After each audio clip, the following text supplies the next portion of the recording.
Hey guys, it's Tony Robbins. Listen, I've got a video here for you today that I think you'll really enjoy. I am, for the last, I guess, 9 months or so since the economy took its giant collapse all over the world in different areas financially, I've been meeting people that are trying to figure out what to do financially. And I've watched so many people in business who are trying to figure out what to do. Their customers are responding in a different way. They're hanging on to their money and they're concerned. And so I thought, you know, the traditional approaches to business are not making a difference. What I'm best at is modeling. You know, I've always, when I wanted to figure something out, I go to people that are the best in that area and figure out what they're doing and teach myself how to do that and then teach others to do the same once I've proven it's worked with myself. I said, I want to find the best of the best, and I've been really fortunate over the last, as I say, probably 7, 8, 9 months to have spent some time interviewing and getting to know and becoming good friends with many of the top people in the internet marketing. I mean, people that they're not the likely people you normally look at. I look at them as the new money masters. You know, they're guys that,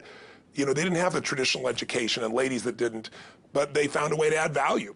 So whether you're looking for, you know, an opportunity to figure out how to have a second income stream, or you have some form of business you're considering being in or you're in and you want to learn some tools, I thought I'm going to create some great products for this, but I thought I'd just send you out first a neat little interview that I did with them. These guys called me up and said, can we come by? I'd love to chat with you. And I said, well, we're going to chat. Let's put it on film. So we just knocked around, and what they wanted to ask me was, look, you know, we've spent enough time with you. We know you know how to get people to take action. I said, well, come on over and let me kind of get inside your heads a little bit. Let me see why you follow through. Why do so many people say they're going to do something and then never follow through? And a few people do something inside their head and heart that gets them to follow through. So I just thought you might enjoy this conversation we've had. It's with Frank Kern and John Reese, two of the best in this industry. And I think you'll find it interesting. Maybe you'll be triggered a little bit to think about what will get you to follow through too. So this is my little gift to you. I hope you enjoy. We got the dialing. Frank. Tony, what's up? Good thing, man. How about you? I'm good. Listen, we've got a serious issue that I think is affecting our market, and we need your help. We actually don't know if we can solve this problem, but we think that you can. So we want to barge in today. We're kind of riding around anyway. I know you're shooting and stuff, but if you got a couple minutes so we can pop by, that sure would be helpful. Okay, well, I'm honored. If you help me. Come on over. I look forward to seeing you. Okay. See you, man. All right, man. Bye. Look forward to seeing you, John. Bye-bye. Yep, Bye. see ya. So why are we in a hotel anyways? They use this place a lot to shoot stuff because it's got a really nice background. Oh, so really it's nice for outdoor filming stuff. different guests and interviews Yeah. and TV commercials? Hey, man. How's it going? Come on in. All right. Thank you. Hey, Hey, Tony. guy. What's up? How you doing, man? What's all this? Doing a little leadership filming now. That's awesome. Good to see you. All right. Thanks for having us, man. Yeah, how you doing? Well, come on in. I'm curious to what this major problem is that you got to see me right away about. This sounds like a setup to me, It's man. a setup, yeah. I told John it was an intervention about his glue sniffing problem. Well, come over and sit on my lap. Yeah, buddy. exactly. So we were doing some talking, and the big problem in our industry, we think, is a bit of a mystery. No one has the exact answer. We were actually talking about trying to figure it out, that, you know, so many people in our market get these courses that, you know, him and I both, for our own respective businesses, spend hours and hours of time, you know, recording these, you know, building these education products, these training products to show people how to grow a business or build a business. But there's this large segment of our customers and our market that we're in that really don't get results. They don't do anything, or they're just, you know, for whatever reason, it's not for them. It's just, you know, we were just talking about how great it would be if there were just, you know, so many more success stories, right? Like, If everyone who actually bought stuff, not necessarily just our stuff, but all of the stuff within our community, if the people who bought it, if everyone who bought it just actually used it, you know, and just followed the directions and followed through, how amazing that would be, like what we would accomplish as a community as a whole if that happened. So our challenge is, what needs to happen, what kind of shifts need to happen to get people to follow through, to get people to actually use the products? You're talking about the same mystery that people have of, you know, why does somebody, you know, get that fat, or they're out of control and they hate themselves, but then they go have another piece of chocolate? Or, you know, why does the person who's just, the doctor just told them they have cancer, lung cancer, and they say, you've got to stop smoking, and some studies show 70% of the people keep on smoking. So you're not talking about a minor issue here, right? It's part of life. But there is an answer because there are people that do follow through, and there are people that never did before, and then they've never followed through in their life, and now finally they break through. And that's what I try to focus on, is what those people do. You know, in my case, in the business world, I look at people like you, people like Dan Kennedy. Yep. What do these guys do? Okay, I'm just going to do that to the best of my ability. And sure, you know, it's like, well, oh no, I can't write copy as well as Dan Kennedy, or I don't have as much energy and drive as Tony Robbins. Well, but you didn't start. So like, what? You didn't start so out I've got as much Frank as I Kern. got. You didn't start out who Yeah. you are. You started out trying to make how much? Come on. $300. Yeah, A week. A week. $300 right? a week, yeah. And you failed at that in the beginning, didn't you? I failed pretty miserably, yes. But it was effortless to fail. I mean, it's just like natural, yeah. But truthfully, you went from $300 to, I remember you said your first time you believed, if I remember, was when you made like $2,500 in like It 4 or was in 5 5 days when I was on vacation. while you're on vacation. That was when the true internet marketing dream was realized, you know, Right. because I sold a downloadable product and I wasn't even there. I didn't have to ship anything. I was like, oh my God, this was so great, you know. $2,500, and to me that was just a gazillion, you know, because my rent I think was like $400 or something. And when you've told me that story before, and you just did it again, and you get you big grin on your face, you get more excitement on your face than when you talk about doing 18, than when you talked about doing the 18 million, which I know you're proud as hell of, and you didn't get all the money, but you made 18 million bucks for somebody in 24 hours, right? Yeah. But look at your face. It's like nowhere near as excited as $2,500 in 5 days, baby. Thing, though. I mean, the $2,500 is just as, there's no difference. No, there's even more, because there was a moment when you recognized what was possible, but you didn't recognize it until you actually experienced it, but you only experienced it because you had to. Right. You had to keep going until you found it, just Yeah. like you did. You Yeah, had to absolutely. keep going until you found And it, it's right? like the validation that the fear doesn't have to matter anymore. That you don't. There is no other. That, you know, not having the plan B and knowing that you're going down the one path towards what you want. Yeah. It's the validation in your brain that, hey, this works. It may not work yet on the level I want it to, but it works. I've just proven it to myself. Right. And for that, I win. It's game Right. over. I've already won. Yeah. Because I've proven it to myself. Right. So it validates everything in my mind that I want to do now, just at a higher level, Right. and doing more of it. That's it. Right. You just now leverage it. You now just stack it. So what do these people need to get started? Why aren't they starting? We all know the answer is fear. But the difference with you guys or me or anybody who's followed through is we're more afraid of what life would be like if we don't follow through than the person who's willing to settle for what they got and kind of hope it'll change and maybe purchase something for the moment and then not follow through on it. It's almost like people, overachievers, have a little more fear. They're a little more afraid of missing out. They're afraid of not being there, or they got a strong enough reason to follow through. So I'd say if you're looking at home, you want to give somebody some value, go, where do I start? I'm sick of this. That's a damn good place. That's probably why they bought the product in the first place, but now To they're escape not. from that for just a minute. What's that? They bought the product to escape from that state. Just for a moment. minute, yeah. So, because well, guess what? What makes people excited is progress.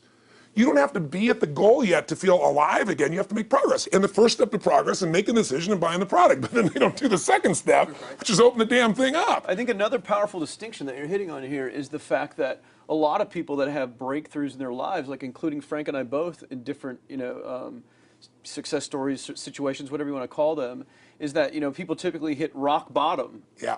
before that must is a reality. You're right. So in thinking of that, because a lot of things as well, like we hear in marketing, like if you had a gun to your head right now and you had to make money in the next, 48 hours, what would you do?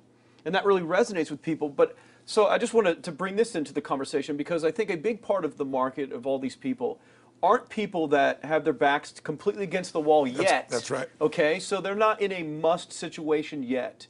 They're in a desire situation where they're okay in their lives. They do have big dreams and ambitions. They do want greater things, but it's not pushing them yet to the point where they will do what it takes To master have the something. must. So what do you think? How do people go from not having their backs against the wall when they have no choice to say, I'm totally sick of this, Right. to conditioning their minds to go from their situation where they are, which may be okay, to getting something greater? Well, think about this.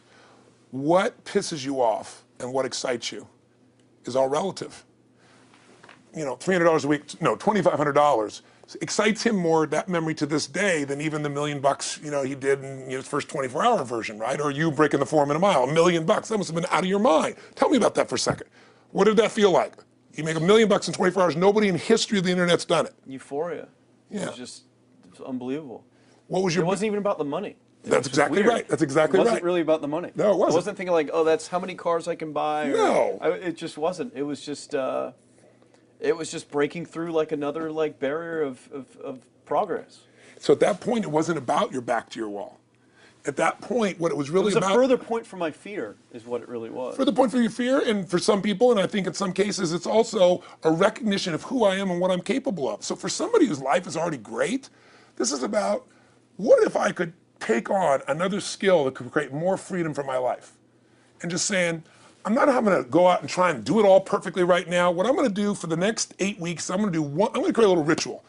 I'm going to do one thing a day to condition my mind, right, so that I get strong, so I follow through. I'm going to read something. I'm going to listen to something. I'm going to immerse myself. I'm going to go for an intense jog, or I'm going to go lift weights, but I'm going to do it consciously to get in a state where I'm going to follow through. That's number one, because people follow through when they're in state. Second, I'm going to get clear about why this is a must for me. It's not because my back's against the wall, but because I want to master an area of life that could create some freedom. I'm not going to master it overnight, but I got the system, I got the plan. I'm going to do one thing a day. I'm going to work on one subject a week. This week's going to be about figuring out what the right product or industry is. Next week's going to be basics of building traffic.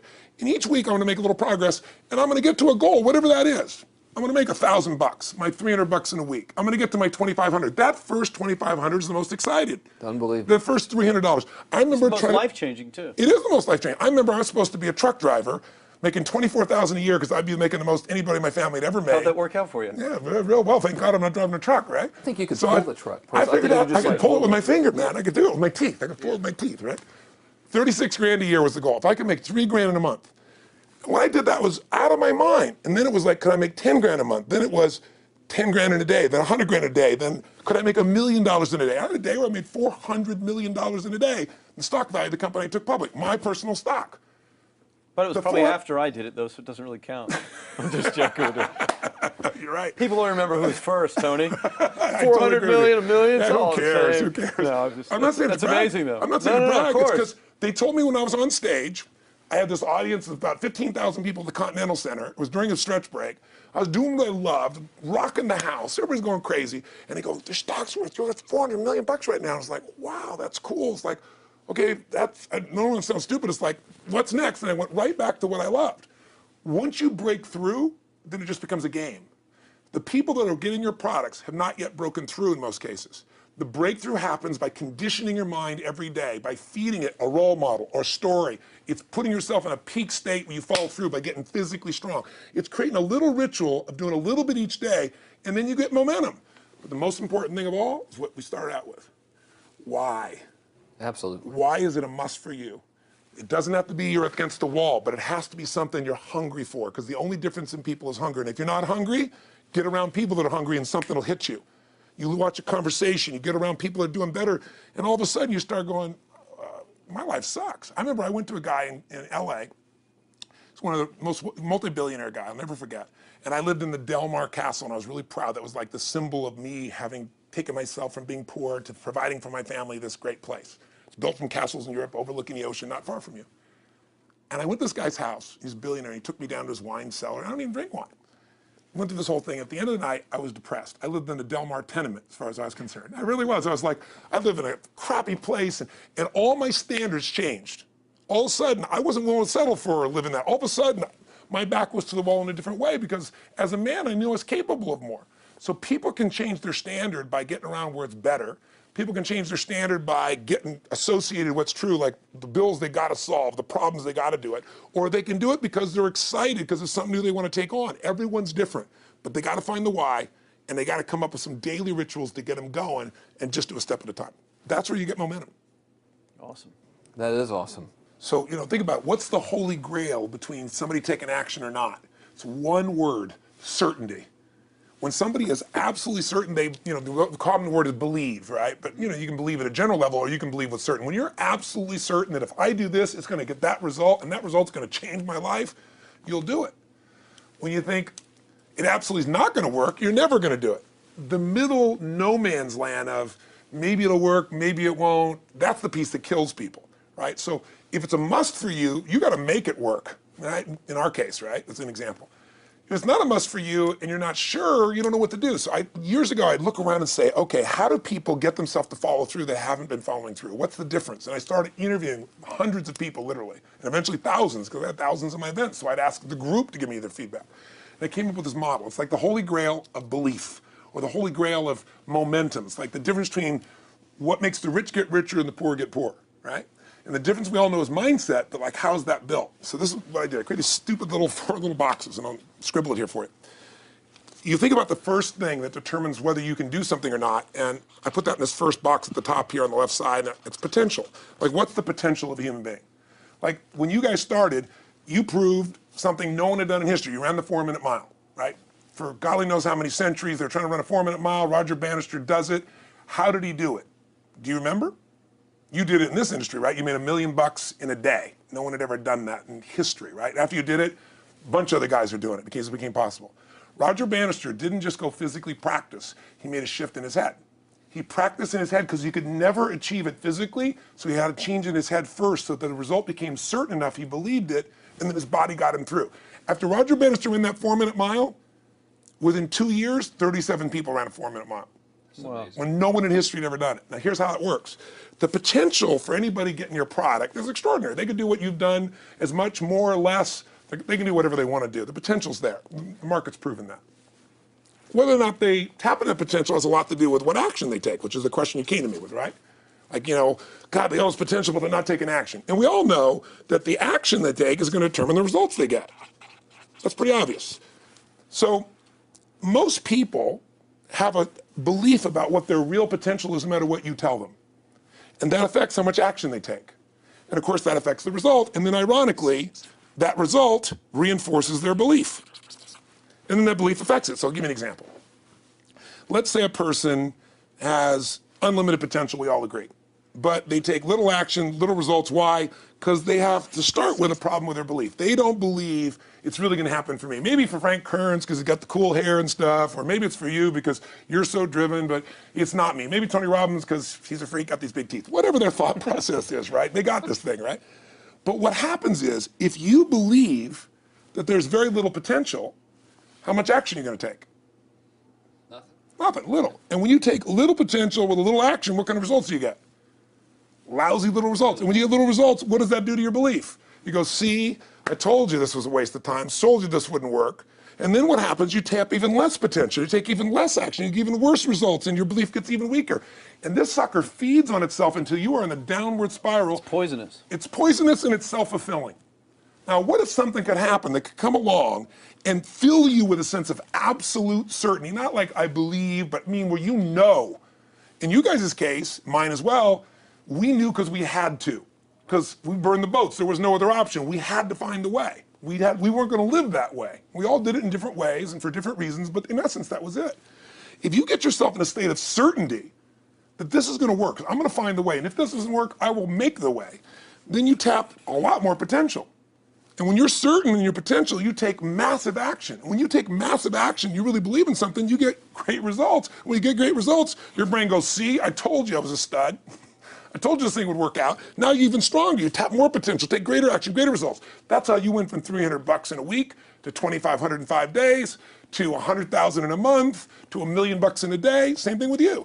And we get momentum. That's why the rich get richer and the poor get poorer. Now some people go out and they go, well, I'm going to take a bunch of action. All right, I'm going to open this product. I'm going to try it. And they'll say to you, I even did it.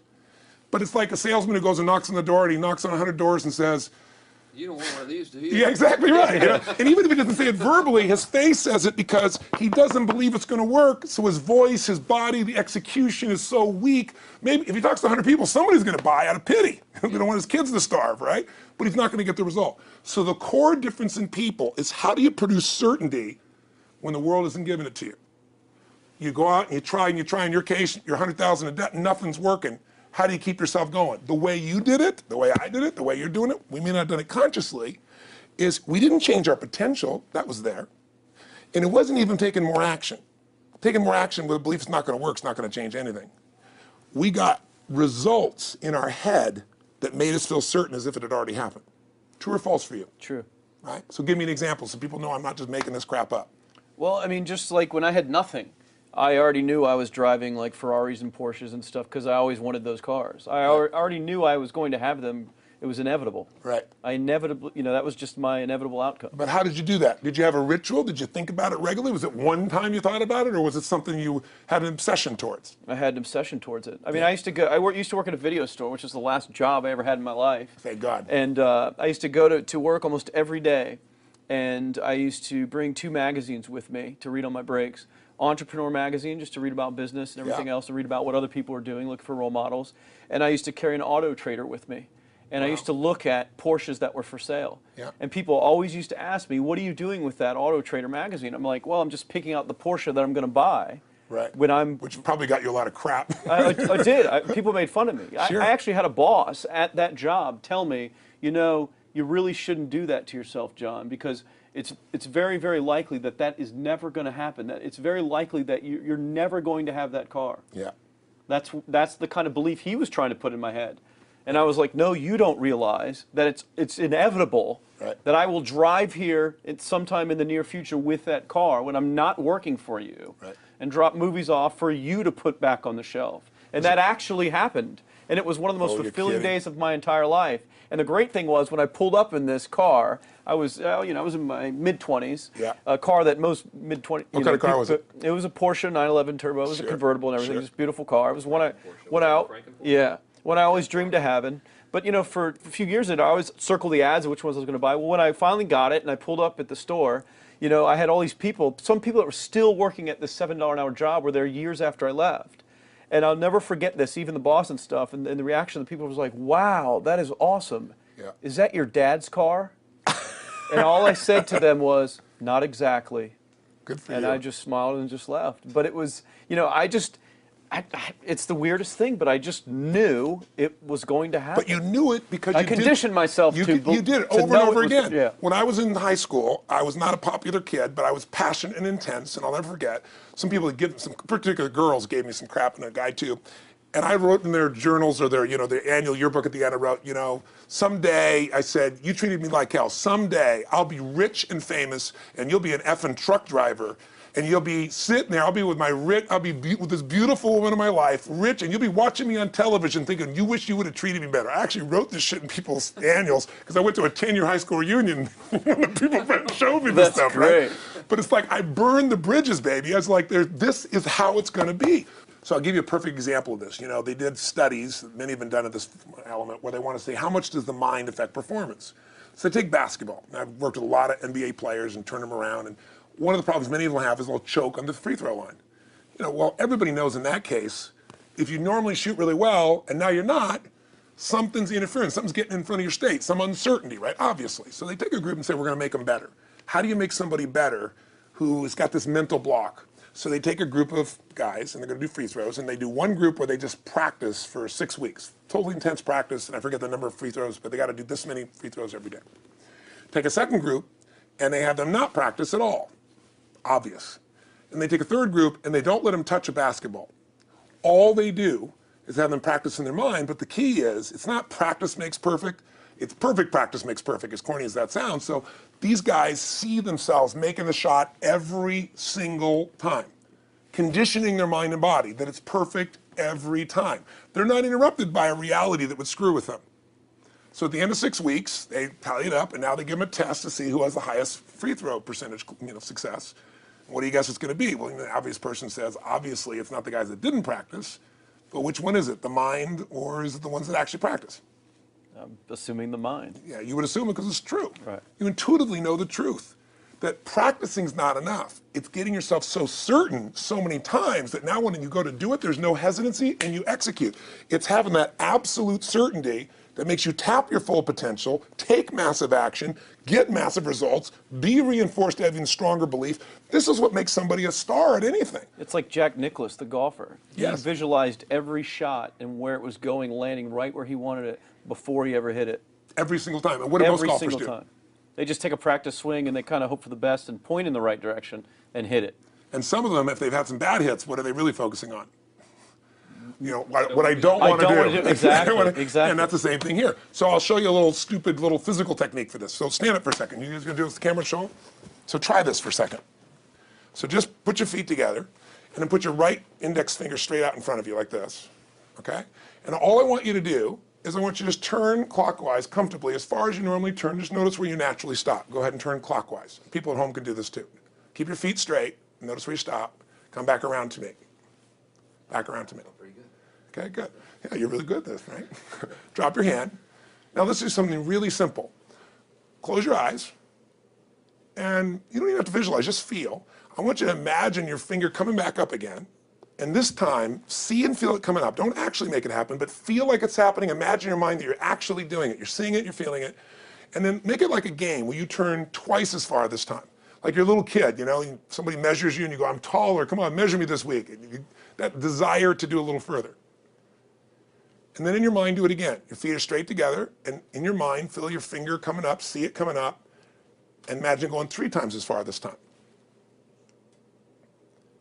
And then one more time, bring your finger up, and you're like an owl. Your feet are straight, and you turn all the way around, and it comes all the way around to the front. See it and feel it and enjoy it each time like it's a game, like you can't wait to go further. And you know you do, every time. And then when you can feel that, and it feels good, then open your eyes, and now put your finger straight in front of you, and turn as far as you can comfortably and see what happens this time. Go. Break my back. Now notice, I don't know if the camera's got it, but you don't have to ask the camera. You can ask yourselves. Come back around. Did you go further this time, yes or no? A lot further. A lot further. 50% further. 50% further. How much further for you? About the same. Yeah. The average person will go 25% further. Now here's the question. We're superior. We're superior pointers. There you go. It's superior right finger pointers. Thank God. So, did you have the potential to turn as far as you did the second time, the first time? Yes. Why didn't you? I didn't believe it, I guess. We have beliefs about stuff we don't even know we have beliefs. You have an unconscious belief about how far you can turn comfortably. The first time I did it, when I pointed straight back, Yeah. I thought that probably shouldn't even go that far, like it was going to hurt me, or that Yeah. I wasn't capable of going any Yeah. farther. It's like, And how much further did you go this time? And the camera knows. pointed over there, That's about over exactly there. right. Now here's the difference. The potential was there the first time, and you took action, and you got a result. But it was 50% less than what you did later on, and the only difference is they changed your belief. How did I change your belief? We didn't work harder on your potential. We didn't take more action. I got you to see the result in advance. I got you to see it vividly 2 or 3 times. That's all. Of going further, and then your brain went, oh, I know what to do. Boom, it went there. Isn't that what you did by looking at your cars every single day and envisioning it?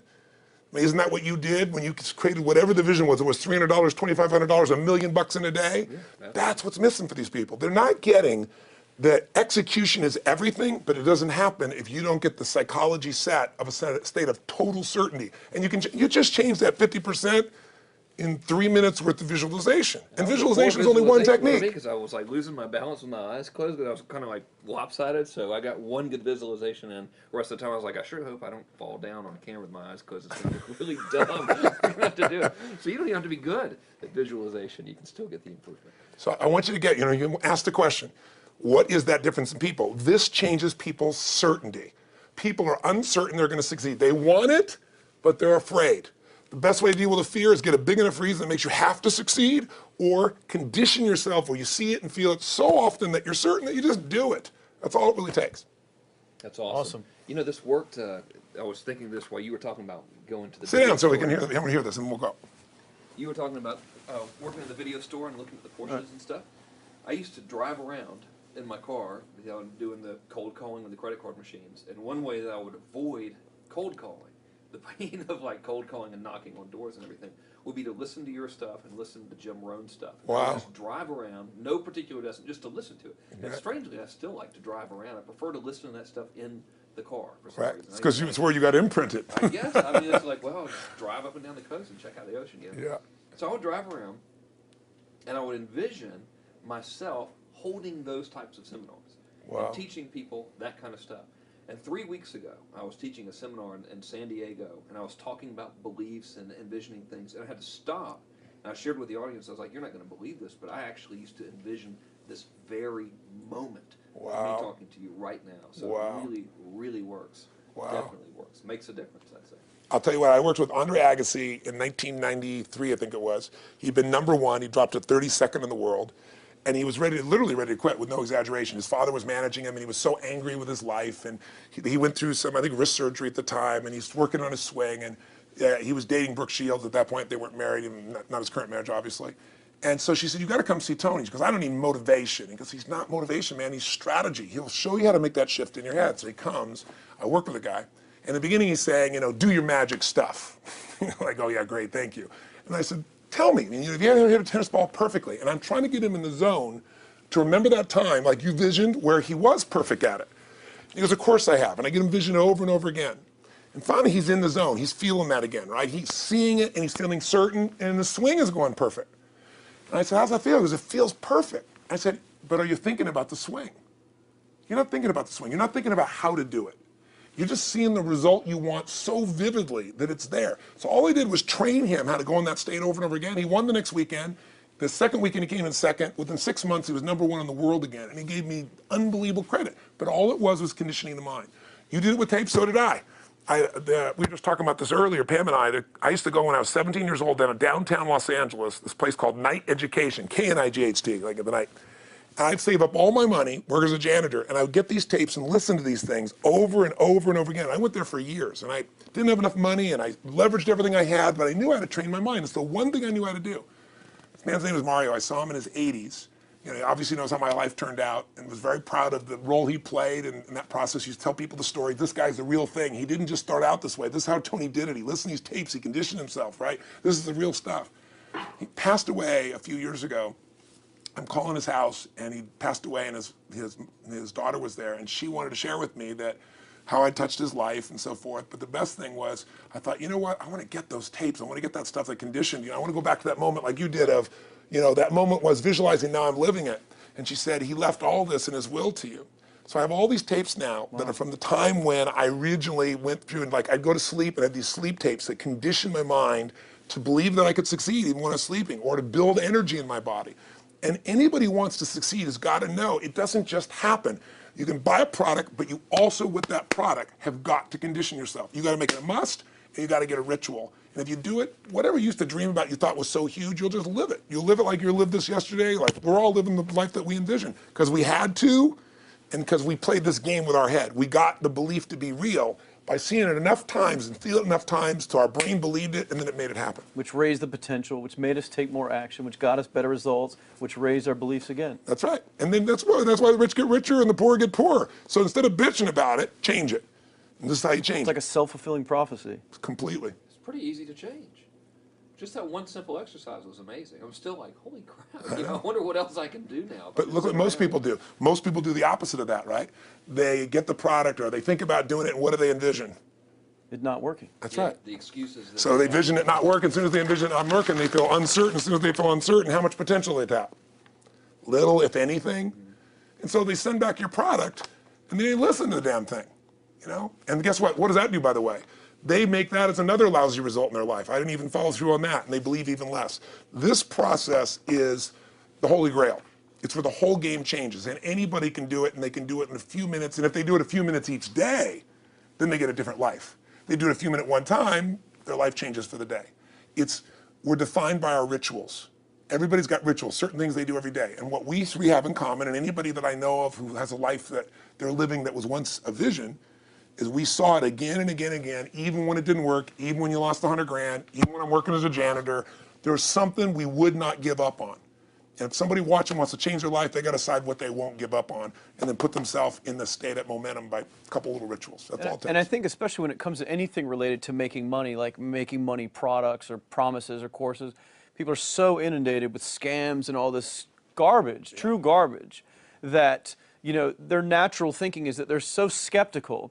It's like they fall into the conditioning of, well, if anything's ever going to work, that thing has to prove it to me before I believe anything.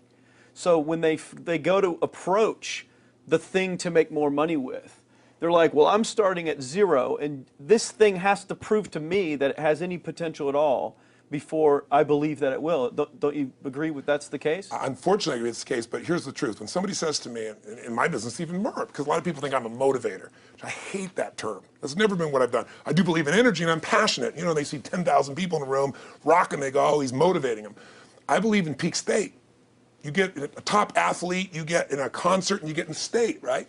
The problem is, to defend themselves so they won't be disappointed again, they lower their expectations. So someone will say to me, well, I'm skeptical or I'm pessimistic. And my response to them is, no, man, you're gutless. It takes no guts to be skeptical. You don't have to have any capacity to be a critic. And now with the web, you don't even have to own that you're the one being the critic. You can burn somebody and, you know, anonymously, right? I said, you know what? It takes guts to believe.